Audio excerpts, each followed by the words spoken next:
Isa lamang ang isla ng Panay sa matagal ng pinamumugaran ng armadong kilusang NPA. Dito pa nga sinasabing isinilang ang komunistang grupo. Nito nga lang buwan ng Setyembre, iba't ibang engkwentro sangkot ng NPA ang naganap sa probinsya ng Iloilo. Isa na rito ang bakbakan sa bayan ng Leon noong September 12 kung saan 12 miyembro ng NPA ang nakaharap ng mga sundalo habang iba't ibang pampasabog ang na-recover sa encounter site. Isang sundalo naman ang nasawi habang dalawa pa ang sugatan sa engkwentro sa bayan ng Lambunaw noong September 19 sa nangyaring encounter laban sa NPA. Bagamat nakapasok na ang tulong ng gobyerno sa pamamagitan ng NTF-ELCAC, maiibsan na kaya ang suliraning ito sa mga kanayunan sa lugar? Ano na kaya ang estado ng insurensiya sa isa sa mga prominenteng lugar na ito sa bansa na patuloy pa rin pinaglulunggaan ng NPA? Dito po sa context ng sa Panay Island, ano na po ba yung pinagbago pagdating sa insurensiya? So, as compared in the past, sa ngayon, we have two remaining guerrilla fronts. They are considered weakened because for the past years or months, we conducted the community support program in the barangays. And we tried to free the influence of the communist insurgents on these barangays. That's why na-weaken ngayon ang kanilang mga structure or grasp or influence sa mga barangays na to. That's why for now, we are running after the armed group. The forces, yung armed group nila that currently on the run in the countryside, sa hinterlands na. And we are protecting also our gains dun sa sinabi kong nakandakan namin ng CSP or Community Support Program para hindi naman mabalikan. So it's a matter of time.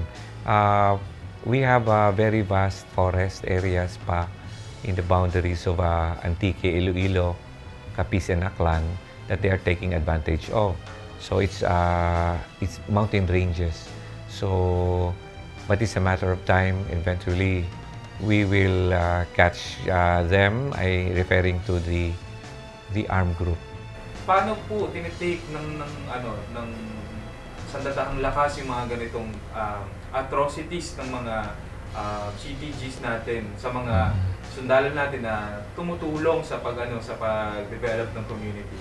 As we were able to talk to some of the former rebels that bumalik na sa atin, they really revealed na one of the most effective strategies na na-embark natin is the community support program because our troops are nag-i-immerse with the communities within those barangays na reportedly na-influence nila. So, with this immersion, we tend to discover or know the sentiments of the people. Sometimes may mga issues. It may be in the form of may mga frustration lang sila sa governance as addressed by the retooled CSP naman. May mga frustration sila sa infrastructures like farm-to-market road. May mga projects that sometimes these communities na kukuha nung kabila because may mga issues nga. And that became the projects of the BDPs, of the Barangay Development Plans, kung saan ang mga nag-immerse doon ng mga tropa natin, ang nag-identify kung anong mga dapat na mga projects para doon sa barangay na yon. And this one really hurt the movement. Weakened, that's why ang guerrilla fronts dito, we term this as weakened because humina ang grasp nila sa mga barangay na ito. And in return, in their desperate move to project na nandun pa sila, is yung they conducted a tactical offensive against one of our soldiers na nagkakandak ng CSP na nagalit ang mga tao dahil alam naman ng mga, particularly doon sa Tapas, alam nila kung anong ginagawa ng sundalo natin na ikatutulong. So this became karoon ng outrage din sa mga local kung bakit ginanon ng sundalo. Lalong lang nagpapahina ng kanilang kilusan at lumalapit sa gobyerno ang ating mga. That's why we have a lot of informations coming from the people themselves, from the communities.